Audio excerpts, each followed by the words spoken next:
Mana hozir TMS magnit muolajasi o'tkazyapmiz navbatdagi klientimizga.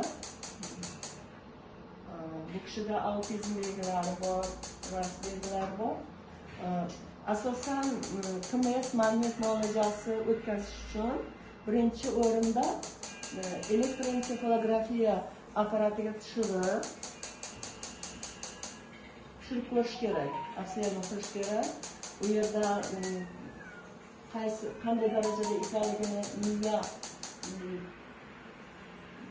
diapazonlari qancha darajada ekanligini bilishimiz kerak. Qat'iy ritmlari qanday ekanligini bilishimiz kerak yoki bironta qo'shimcha patologik proseslar bormi, ularni bilishimiz kerak. Ayniqsa epiaktivnost bormi, yo'qmi, o'shani aniqlashimiz kerak.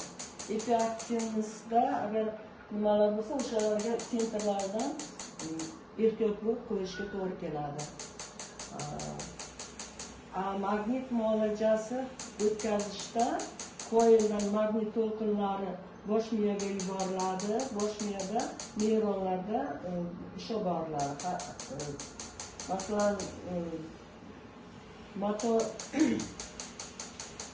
prefrontal sohalarga qo'yiladi harakat nimalari uchun. Chap tomonga ko'proq qo'yiladi, o'ng tomonga dorsal sohalarga ham qo'yiladi. Undan tashqari sagittal sohalarga ham qo'yiladi.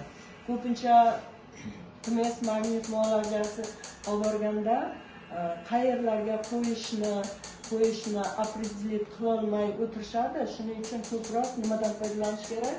Mana bu